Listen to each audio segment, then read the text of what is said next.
ওকে স্কুলে সবাই পিটি ঊষা বলেই ডাকে, তাই অরিজিনাল নামটা কেবল নাম প্রেজেন্টের সময়েই ডাকা হয়। আজও বিদিশা ম্যাম এসেই ডাকলেন, নীলাঞ্জনা বিশ্বাস। ও প্রেজেন্ট দিয়ে ম্যাথ খাতাটা খুলল।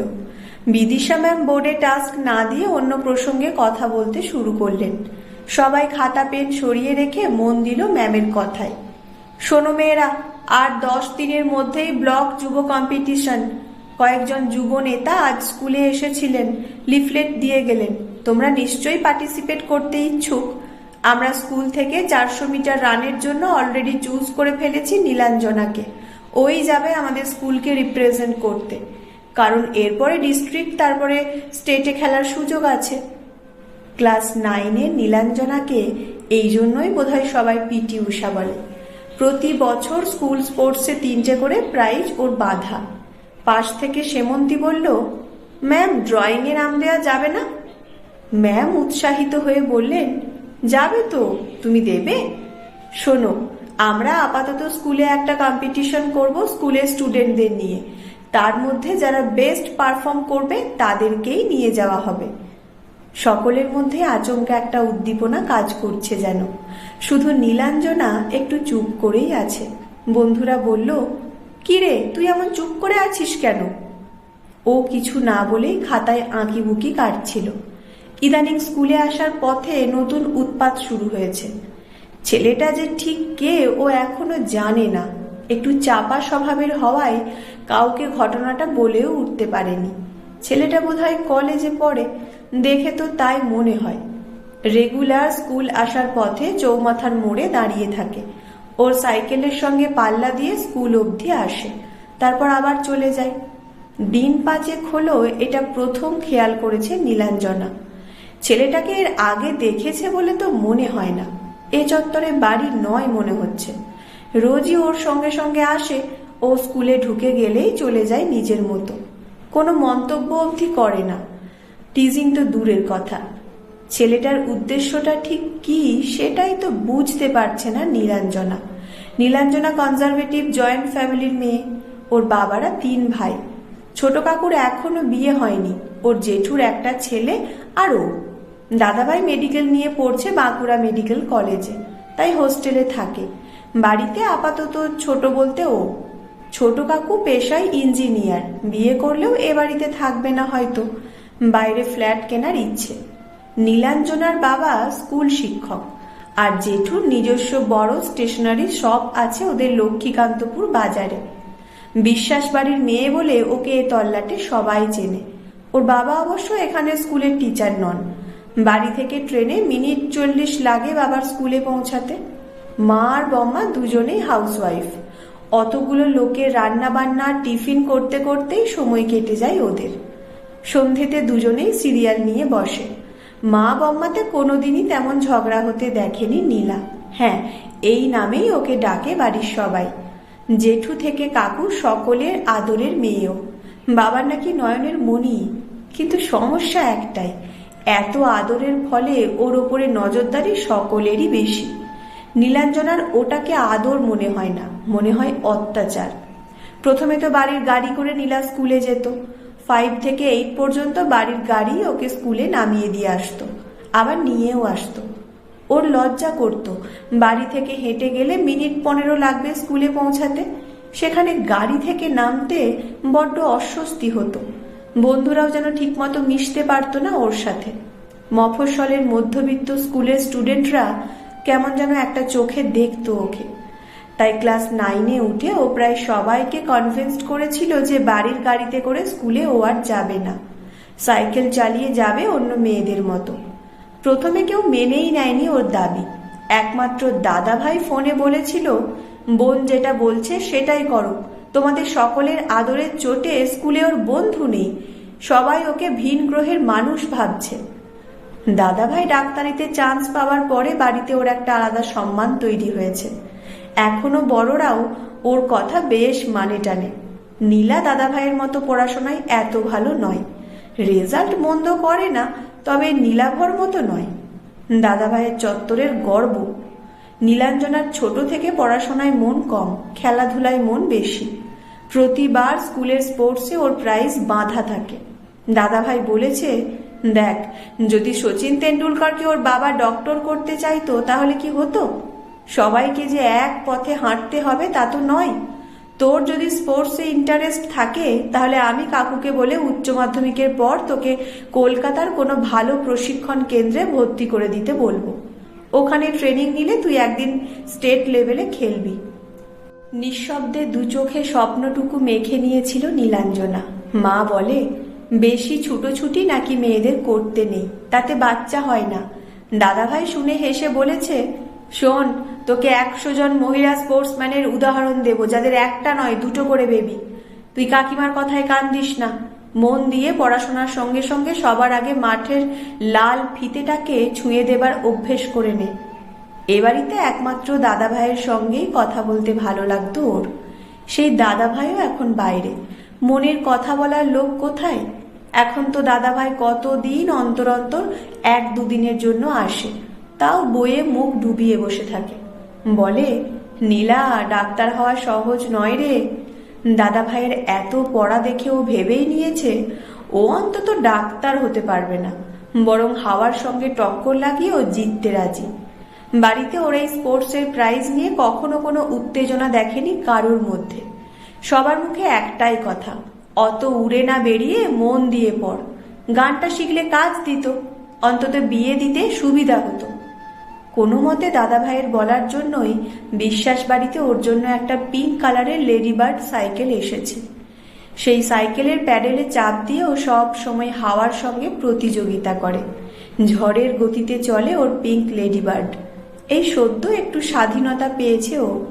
বাড়ির গাড়ির 4 চৌকো বক্সের থেকে বেরিয়ে এসে পেয়েছে এক মুঠো মুক্তির আকাশ।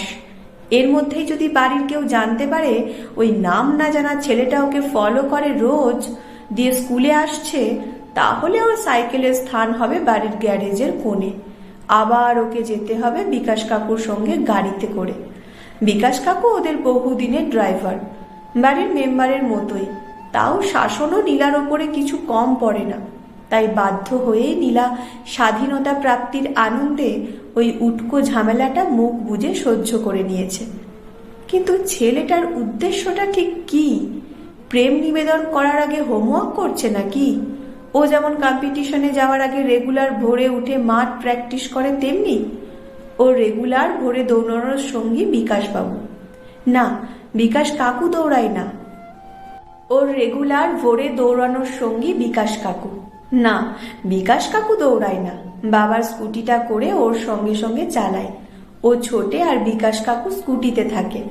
নীলাঞ্জনা যখন পায়ের পেশিতে দম দেয় তখন কাকুও চাপ দেয় এক্সেলেটারে। ভোরের প্র্যাকটিসের সময়টুকু ওর সব থেকে পছন্দের টাইম, তাই বৃষ্টি বা কোনো সমস্যা না হলে কিছুতেই ও বাড়িতে থাকে না। রানিং শু আর ড্রেস পরে বেরিয়ে পড়ে। নীলা এমনিতে খুব যে চনমনে মিশুকে মেয়ে তা নয়, বরং বাড়ির ঘরোয়া পরিবেশেই ও বেশি কমফোর্ট ফিল করে। মা বম্মার সঙ্গেই ওর যত খুনসুটি। বম্মা রোজ বিকেলবেলা দুদিকে পনিটেল করে ওর চুল বেঁধে দেয়। তারপর ও সাইকেল নিয়ে চলে যায় অঙ্ক স্যারের বাড়িতে। পঞ্চানন স্যারের বাড়িতে অঙ্ক করতে যায় ও। বাবা ওকে ইংরেজি আর আর্টস গ্রুপটা নিজেই পড়ায়। ওর বাবা ইংরেজির শিক্ষক, যদিও বাবা বলে নীলার আর্টস নিয়েই পড়া উচিত, সায়েন্স ওর দ্বারা নাকি হবে না। কিন্তু অঙ্ক করতে ওর খুব ভালো লাগে, মিলে গেলে বেশ আনন্দ হয়। ঠিক ভিক্টরি স্ট্যান্ডে দাঁড়িয়ে পুরস্কার নেওয়ার মতো আনন্দ। আবারও পাশ থেকে সেমন্তী ডাকলো, এই নীলা, তোর কি হয়েছে রে? তুই এত অন্যমনস্ক কেন?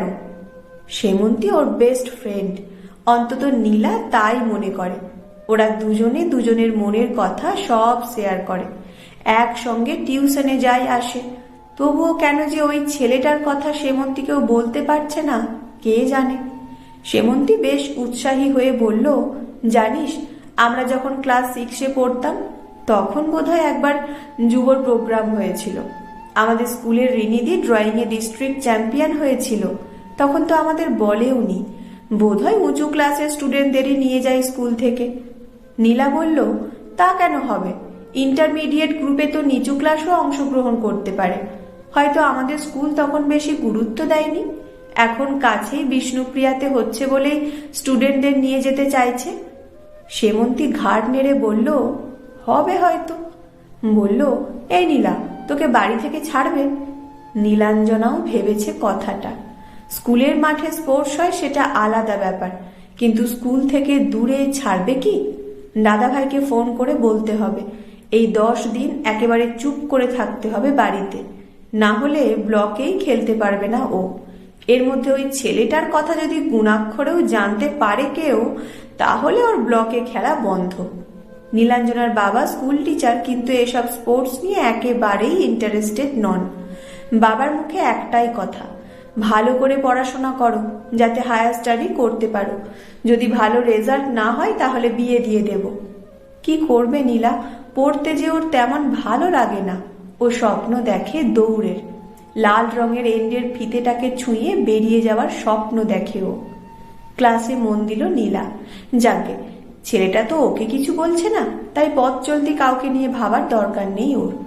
স্কুলে ওর সঙ্গে রানে কম্পিটিশন হবে 8-এর রাধিকার সঙ্গে। রাধিকারও দুর্দান্ত স্পিড। গতবার স্পোর্টসে আরেকটু হলেই নীলা সেকেন্ড হয়ে যাচ্ছিল, রাধিকা ফার্স্ট। শেষ মুহূর্তে কোনো মতে বেঁচে গেছে নীলা। রাধিকা ওর দিকে আগুন চোখে তাকিয়েছিল। নিচু ক্লাসের মেয়ে যেভাবে ওভাবে তাকাতে পারে ভাবতেই পারেনি নীলাঞ্জনা। সেই থেকেই রাধিকা ওকে দেখলেই মুখটা কেমন একটা বিকৃত করে।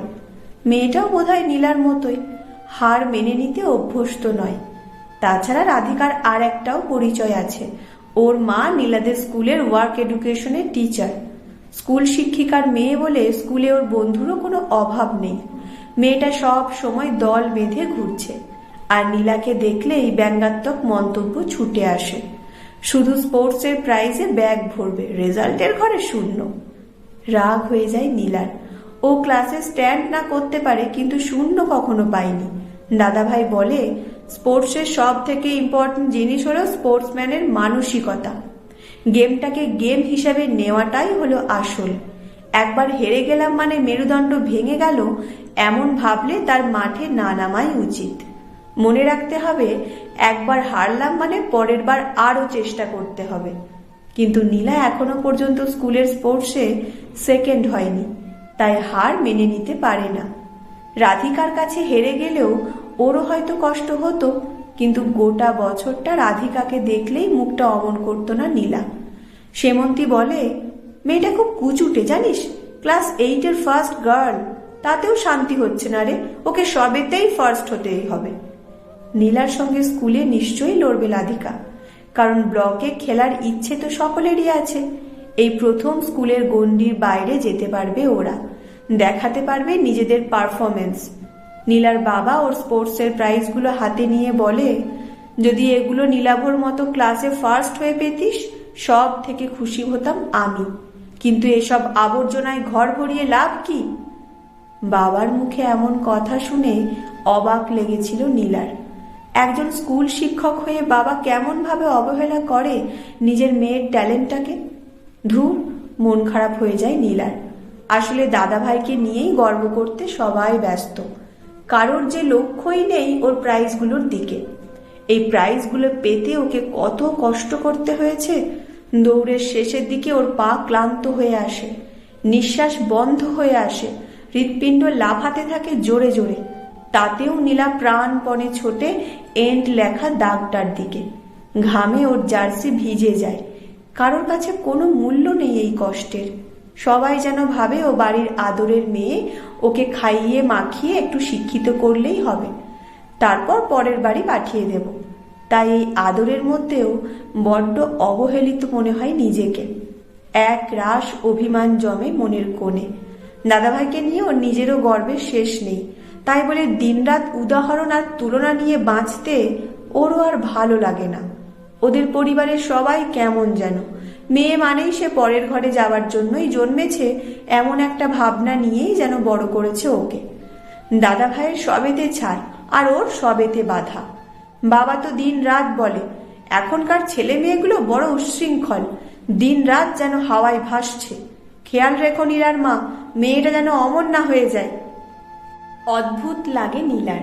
কেন, এখনকার ছেলেমেয়েরা কি এমন করেছে? একটু নিজেদের মতো জীবনটাকে এনজয় করছে, এতেই নাকি তারা উচ্ছৃঙ্খল? আজীবন পুরনো ধ্যান ধারণাকে বুকে নিয়ে বসে থাকতে হবে এমন কথা কে বলেছে? তাহলে তো ওদের বাড়িতে ফ্রিজ, গ্যাস, এসি কিছুই থাকা উচিত নয়। আগেকার যদি সব ভালো হয় তাহলে কেন কাঠের উনুনে রান্না হয় না? কেন হাত পাখা নেড়ে হাওয়া খায় না মানুষ? নাকি সব আধুনিকতায় কোনো দোষ নেই, শুধু এখনকার ছেলে মেয়েদের অগ্রগতিতেই যত সমস্যা? আর একটা সমস্যা অবশ্য আছে, এখনকার মেয়েদের স্বাধীন চেতা মানসিকতাতেই সকলের বাধা নিষেধ, সব আপত্তি। মন খারাপ লাগে নীলাঞ্জনার। গোটা পৃথিবী কত এগিয়ে গেছে, আর ওদের লক্ষ্মীকান্তপুরের মানুষগুলো যেন পড়ে আছে সেই মধ্যযুগে। আর ওদের বিশ্বাস বাড়ি বোধহয় এখনো প্রাচীন যুগের বাসিন্দা। মেয়েদের নাকি খেলাধুলা নিয়ে মেতে থাকতে নেই। স্কুল ছুটির পরে সেমন্তী বলল, তুই যা, আমার কয়েকটা জিনিস কেনার আছে, আমি বাজার হয়ে ফিরব। সেমন্তীও ওর থেকে স্বাধীন। স্কুল থেকে ফিরতে 2 মিনিট দেরি হলে ওকে বাড়িতে জবাবদিহি করতে হয়, কোথায় গিয়েছিলি, কেন দেরি হলো। মনটা কেমন ভারাক্রান্ত হয়ে যায় নীলার। আনমনেই সাইকেল চালাচ্ছিল ও। ভাবছিল আজ আবার বাড়ি গিয়ে বাবাকে আর জেঠুকে বোঝাবে, ব্লকে খেলতে যাবে ও। বাবার স্কুলেও নিশ্চয়ই সার্কুলার এসেছে নিয়ে, স্কুলের সবাইকে নিয়ে যাবে বাবা, কিন্তু নিজের মেয়ের বেলায় তখন বারণ করবে। এসব ভাবতে ভাবতেই কখন যে অন্যমনস্ক হয়ে গিয়েছিল কে জানে। আচমকা একটা জোরে ঝাঁকুনিতে সম্বিত ফিরল ওর। আছড়ে পড়ল মাটিতে। পাশেই দেখলো ওই ছেলেটা চিৎকার করে কিছু বলছে। নিজেকে সামলে নিয়ে শুনতে পেল ছেলেটা বলছে, মন থাকে কোন দিকে? এক্ষুনি তো ভ্যানটার সঙ্গে ধাক্কা খেতে। নেহাত আমি সাইকেলটা টেনে ধরলাম বলে অপোজিট দিকে পড়লে। এই নাকি তুমি ভালো স্পোর্টসম্যান? খেলোয়াড়দের মন সব সময় স্থির রাখা উচিত। নীলাঞ্জনার হাতের কনুয়ে বেশ লেগেছে। তার মধ্যে ছেলেটার জ্ঞান দেওয়া কথা বড্ড বিরক্ত লাগছে। স্কার্ট থেকে ধুলো ঝেড়ে উঠে দাঁড়ালো নীলা। বিরক্ত হয়ে বলল, কে আপনি? কদিন ধরেই দেখছি আপনি আমার পিছন পিছন আসছেন, কি চাই আপনার? ছেলেটা জিন্সের পকেট থেকে রুমাল বের করে বলল, মুছে নাও, তোমার কনুইয়ের ওখানটা বোধহয় পাথরে ছিঁড়ে গেছে, রক্ত পড়ছে। নীলা রুমালটা না নিয়েই বলল, থাক, আপনাকে দেখতে হবে না, আগে বলুন আপনি কি চান আমার কাছে। ছেলেটা হাতটা এগিয়ে দিয়ে বলল, আমি চয়ন মজুমদার, ফার্স্ট ইয়ারে পড়ছি ফিজিক্স নিয়ে, কলকাতার হোস্টেলে থাকি। আপাতত আমার সেমিস্টার শেষ হয়েছে বলে কয়েকদিনের জন্য বাড়ি ফিরেছি। নীলাঞ্জনা বলল, সে আপনি বাড়ি ফিরেছেন না শ্বশুর বাড়িতে এসেছেন আমি জানতে চাই না, আমি শুধু জানতে চাই আমায় ফলো করছেন কেন। চয়ন হাসি মুখে বলল, তুমি এখন বাড়ি যাও, আমি কাল সব বলবো। আর শোনো, এত অগোছালো কেন? আর একটু গোছানো হলে ক্ষতি কি? নীলাঞ্জনাও ঘড়ির দিকে তাকিয়ে দেখল বেশ দেরি হয়েছে। ও আর দেরি না করে সাইকেলে উঠে প্যাডেলে চাপ দিল। ছেলেটা জোরেই বলল, বাড়ি গিয়ে হাতের ওখানটা ওয়াশ করে নিও, না হলে সেপটিক হয়ে যাবে। কদিন পরেই তোমার ব্লকে স্পোর্টস আছে, মনে রেখো। চমকে উঠল নীলাঞ্জনা। এই ছেলেটা কি করে জানলো ওর কম্পিটিশন আছে? ধুত্তর, আজকের দিনটাই খারাপ। বাড়ি ফিরেও কাউকে বলা যাবে না হাতে লেগেছে, তাহলেই বাতিল হয়ে যাবে ওর কম্পিটিশন। তাই চুপচাপ গিয়ে ওষুধ লাগিয়ে নিতে হবে। সন্ধেতে নিজের পড়ার টেবিলে বসতেই রাস্তায় দেখা ছেলেটার কথা মনে পড়ে গেল ওর। আচ্ছা, ছেলেটা ওকে বাঁচালো কেন? কি চায় ছেলেটা? বেশ দেখতে কিন্তু ছেলেটাকে অনেকটা ইস্কের আমির খানের মতো। নিজেই নিজের কথায় লজ্জা পেয়ে গেল নীলাঞ্জনা। আয়নার সামনে দাঁড়িয়ে 2 ভ্রুর মাঝে ছোট্ট কালো টিপটা পরে নিজেকে একবার ভালো করে দেখে নিল। এতদিন নিজের সাজগোজ নিয়ে কখনো ভাবেইনি। সেমন্তী বলে, এই তুই এত মিষ্টি, একটু সাজিস না কেন? কদিন আগেই রায়ের জন্মদিন ছিল, ওরা বন্ধুরা মিলে গিয়েছিল। তখনও নীলার সাজ দেখে সবাই বলেছে, তুই কি ক্লাসে এসেছিস? গুঞ্জা ম্যামের বকুনির ভয়ে সাজিসনি? নীলা হেসে বলেছিল, স্পোর্টসম্যানকে বেশি সাজতে নেই, দেখিসনি অলিম্পিকে? বন্ধুরা হেসে বলেছিল, তুই কি অমন চুল কেটে অলিম্পিকে যাবি নাকি? নীলাঞ্জনা আনমনে বলেছিল, না রে, আমার তো এমন পরিবার নেই যে আমায় সাপোর্ট করবে, বরং আমার প্র্যাকটিস নিয়েই বাড়ির সকলের আপত্তি। সেমন্তী বলেছিল, সেসব বাদ দে, তুই এবার থেকে অন্তত একটা বিন্দু সাইজের টিপ পরবি, বুঝলি? নিজের ব্যাগ থেকে ওকে দুটো টিপের পাতা দিয়ে বলেছিল, এই নে পড়বি। সেদিন থেকে ওগুলো ড্রেসিং টেবিলের সামনে পড়েই ছিল। আজ হঠাৎ পড়তে ইচ্ছে হলো কেন কে জানে। ভোরে মাঠে ছুটতে ছুটতেও অস্থির লাগছিল নীলাঞ্জনার। কে জানে আজ ছেলেটা কি থাকবে রাস্তায়? যদি কথা বলে তাহলে কি বাজারটা পেরিয়ে কথা বলবে? বাজারের মোড়েই জেঠুর দোকান, গোটা তিনেক কর্মচারী আছে দোকানে, তারা দেখে ফেললেও জেঠুর কানে চলে যাবে, তাই বাজারটুকু পেরিয়ে গিয়ে কথা বলবে। কেমন একটা অদ্ভুত উত্তেজনা হচ্ছে আজ, লজ্জা ভয় মিশে গিয়ে এক অজানা অনুভূতি। সেমন্তী বলেছিল কদিন আগে নাকি ওদের পাশের বাড়ির ছেলেটা একটা চিঠি দিয়েছে সেমন্তীকে। নীলাঞ্জনাও পড়েছিল সেই চিঠি, দুজনেই হেসেছিল খুব। এই ছেলেও কি অমন কিছু বলবে নাকি ওকে?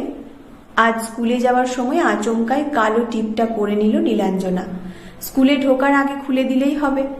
বাজার পর্যন্ত ছেলেটা প্রায় ওর পাশে পাশেই সাইকেল চালিয়ে গেল।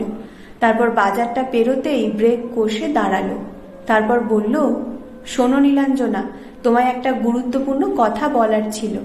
স্কুল স্পোর্টসের দিন তোমাদের ওয়ার্ক এডুকেশনের ম্যাম কোনো টিফিন তোমার হাতে দিলে তুমি কিন্তু খাবে না।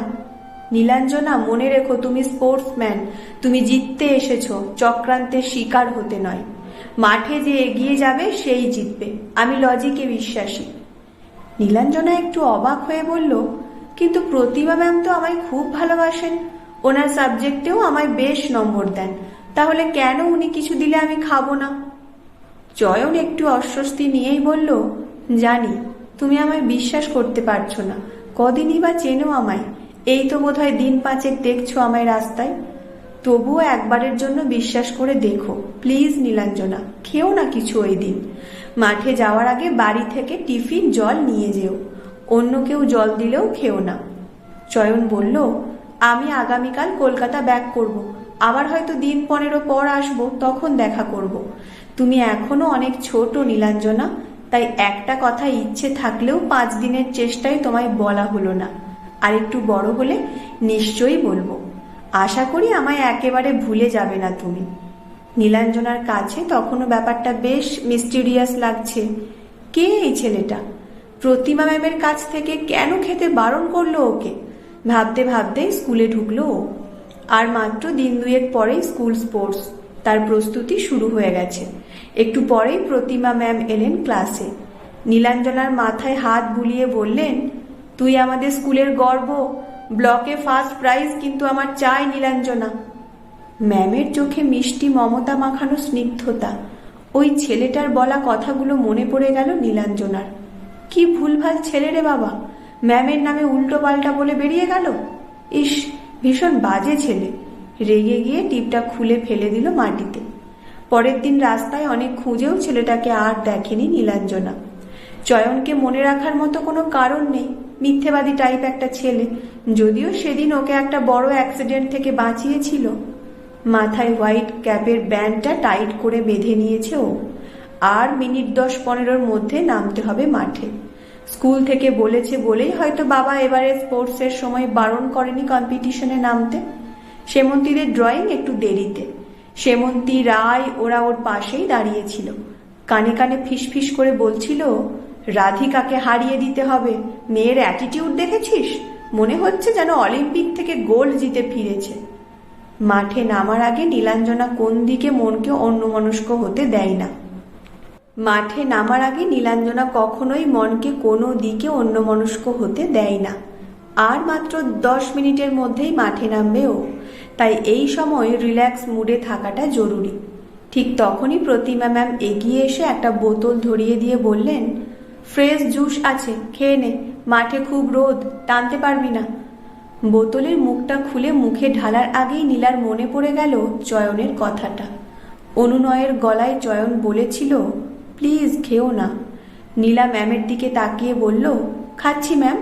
ম্যাম আবার বললেন, খেয়ে নে এক্ষুনি। নীলা একটু হেসে বলল, আসলে ম্যাম আমি বাড়ি থেকে গ্লুকন ডি এনেছিলাম, একটু আগেই খেলাম, বেশি জল খেলে দৌড়াতে পারবো না। ওর কথা শেষ হবার আগেই রায় বোতলটা নীলার হাত থেকে নিয়ে বলল, দে তো, আমার খুব পিপাসা পেয়েছে। ম্যাম হনহন করে চলে গেলেন। রানে রাধিকাকে হারিয়ে নীলাঞ্জনায় সিলেক্টেড হলো স্কুলের তরফ থেকে ব্লকে রিপ্রেজেন্ট করার জন্য। রাধিকার আজকের পারফরমেন্স তেমন ভালো ছিল বলে মনে হলো না নীলাঞ্জনার। রাধিকা সেকেন্ড হলেও নীলাঞ্জনার থেকে বেশ কিছুটা দূরে ছিল ও। মাঠ থেকে ফিরেই নীলা শুনল রায় ভীষণ অসুস্থ, ও নাকি ড্রয়িংয়েই বসতে পারেনি। সেমন্তী বোধহয় সিলেক্ট হয়েছে। রায় নাকি বার চারেক বমি করেছে, ওকে কেউ বাড়ি থেকে এসে নিয়েও গেছে।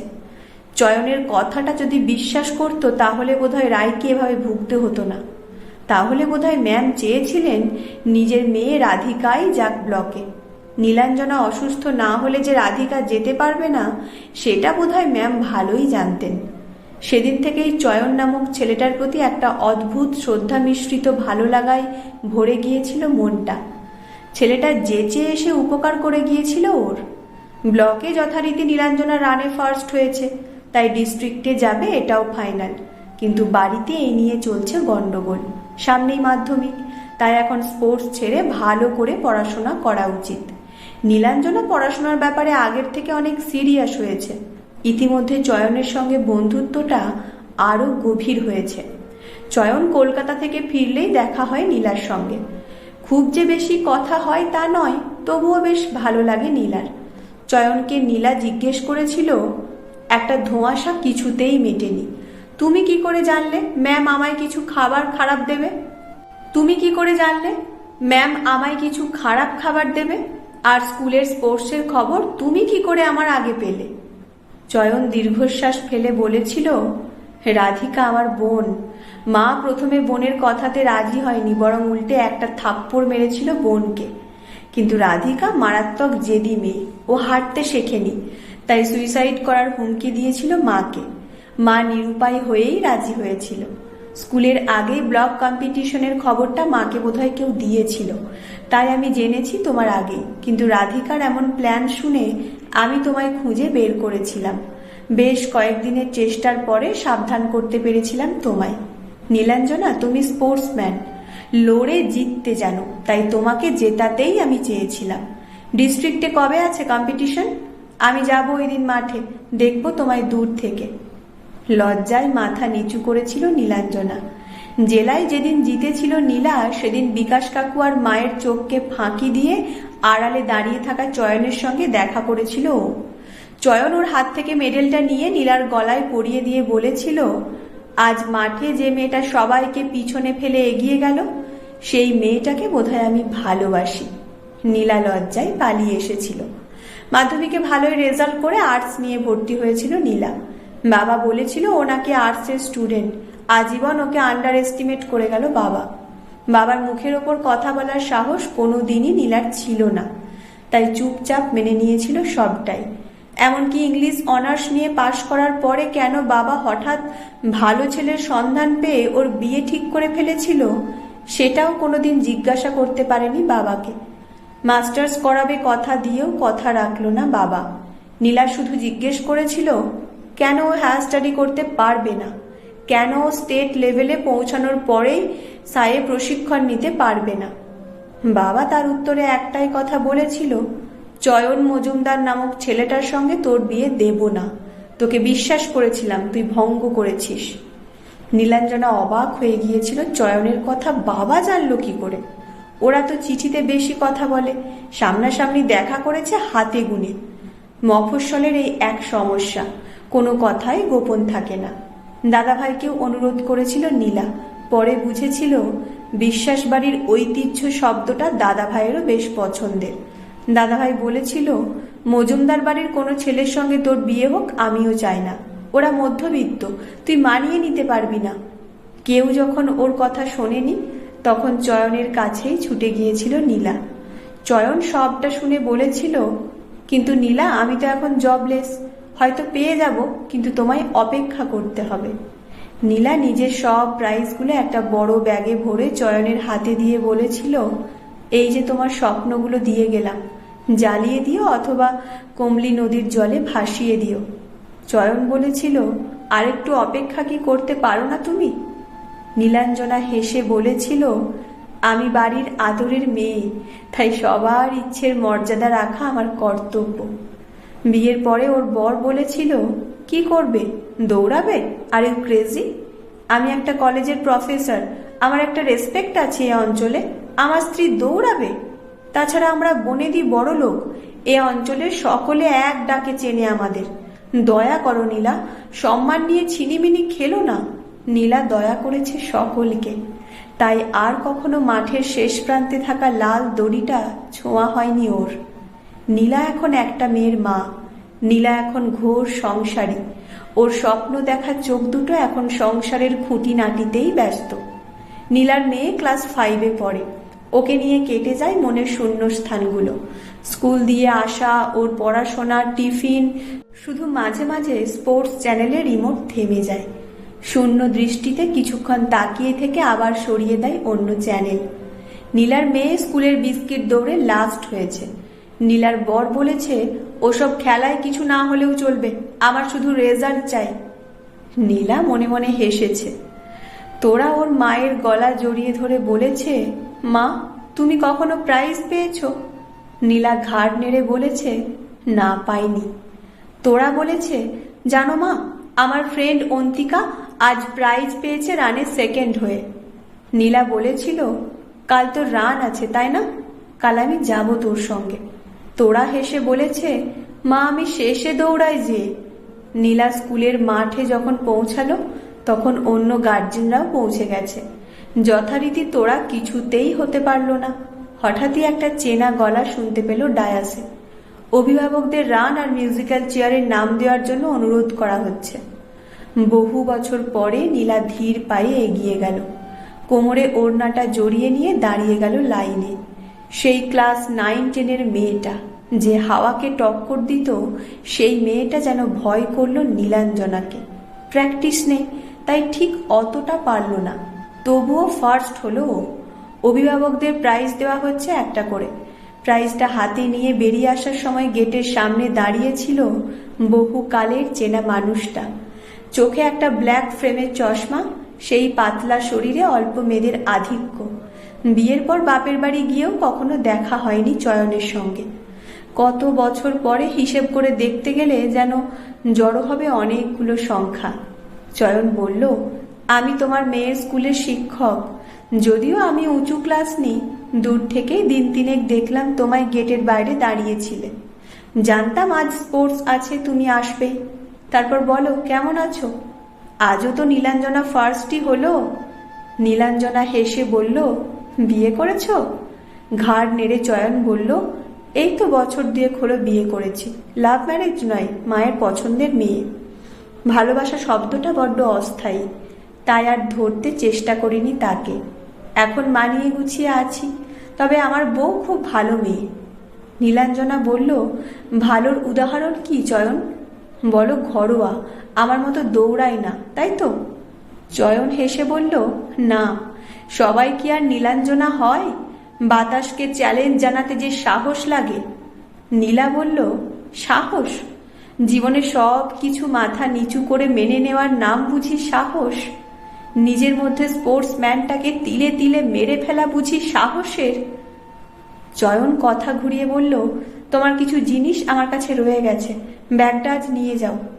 তোরা ভয়ে ভয়ে বলল, এগুলো কি স্যার? চয়ন বলল, সব তোমার মায়ের প্রাইজ। তোরা অবাক হয়ে বলল, মা তুমি এত প্রাইজ পেতে? আচমকা গম্ভীর দৃঢ় স্বরে নীলাঞ্জনা বলল, তুইও পাবি। আবার 2 চোখ ভরে দেখব অষ্টাদশী নীলাঞ্জনা দৌড়াচ্ছে সবার আগে। চয়ন হেসে বলল, বেস্ট অফ লাক নীলা। তোরা মায়ের সঙ্গে বকবক করতে করতে ফিরছিল। মা, আমিও তোমার মতো জোরে দৌড়তে পারবো? অন্তিকাকে হারিয়ে দিতে পারবো? নীলা বলল, পারবি, আমি তোকে ট্রেনিং দেব।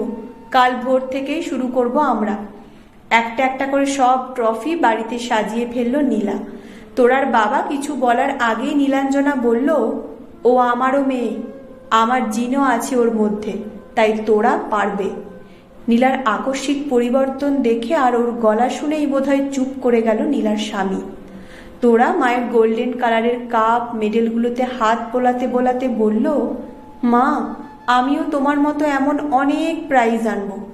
নীলাঞ্জনার মুখ উজ্জ্বল হলো, বলল, জানি তুই আনবি। নীলার চোখের সামনে সবুজ মাঠ, সাদা দাগের সমান্তরাল লাইন, শেষে লাল ফিতেতে লেখা এন্ড। তোরা দৌড়াচ্ছে, দ্রুত, আরো দ্রুত।